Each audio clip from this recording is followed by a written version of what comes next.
My mom said I was possessed. She said she saw it in my eyes the night I screamed during a thunderstorm that the devil had taken hold of me because I flinched when lightning struck too close to the window. I was 11. She made me kneel in the living room with her hand on my head, whispering prayers until I passed out. When I woke up, there was oil on my forehead and salt in my mouth.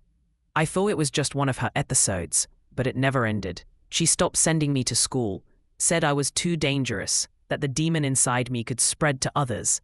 She told the neighbors I was homeschooled, told the church I was in recovery, told me God was watching my every move, that if I disobeyed, I'd burn.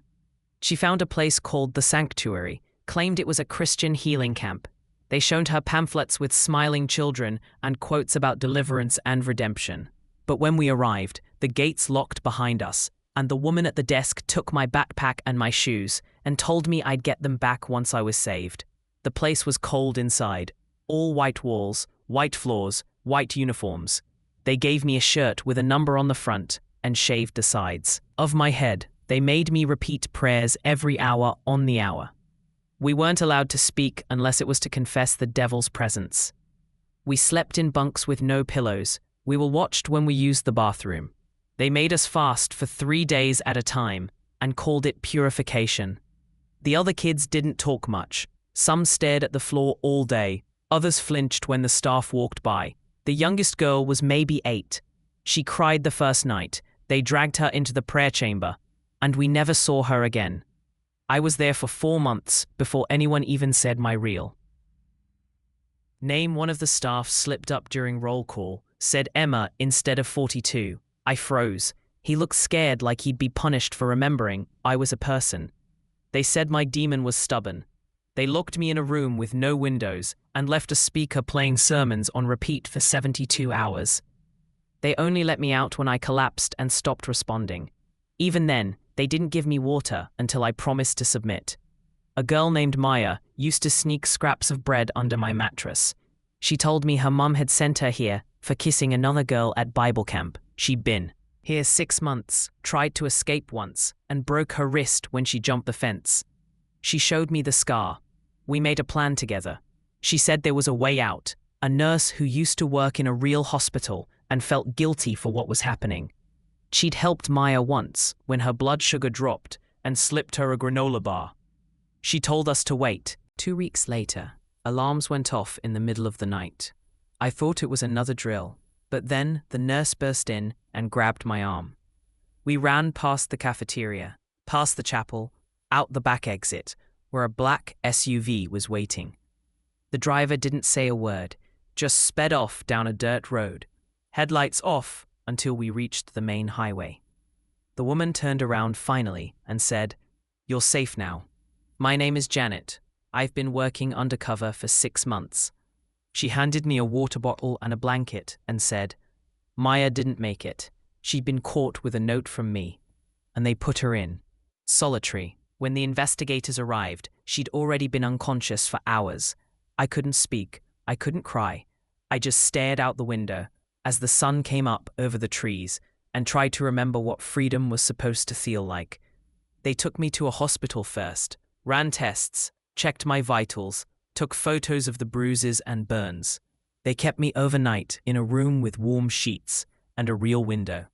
I couldn't sleep without checking the corners for cameras. The next day, I met with detectives, then social workers, then a lawyer. They told me the sanctuary had no real licensing. It wasn't registered as a school or a medical facility. They'd been operating illegally for years, with donations from extremist churches and rich parents who didn't want to deal with kids like me. My mum was arrested, charged with multiple counts of neglect, false imprisonment, and conspiracy. She told the court she thought she was saving me, that God told her I needed purification. She didn't cry when they sentenced her to 12 years without parole. The sanctuary was shut down. The staff were charged. Some got 5 years, some more. The youngest child, rescued, was 6. They said he hadn't spoken in weeks when they found him. I went to live with a foster family that liked dogs and board games and let me sleep with the door open. They asked if I wanted to talk and didn't get upset when I said no. They gave me space. They gave me quiet, but but not the kind I'd been forced to live in. The kind that felt safe. The healing was slow. I jumped at loud noises, flinched when people raised their hands, avoided mirrors for months because all I could see was 42.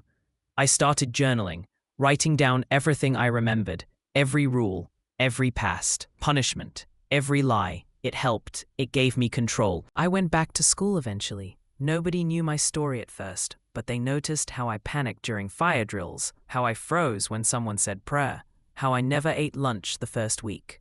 I met a counselor named Mrs. Lane, who didn't try to fix me, just sat with me during the hard days. She gave me a book about trauma and said, "You are not broken, just healing." I joined the choir by accident. Someone heard me humming in the hallway and dragged me in. I was scared the first time I sang out loud. My voice cracked, but nobody laughed. They clapped. The first time I wore a real dress to school. My hands shook the entire day because I thought it was too bright, too loud, too visible. But nobody said anything except, "Hey, you look nice," and I cried in the bathroom because it was the first time in years someone saw me and didn't flinch.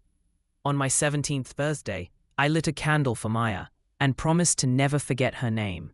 I told her story to my social worker, to the state board, to the people investigating places like the sanctuary, and every time I spoke her name, it felt like peeling off another layer of silence.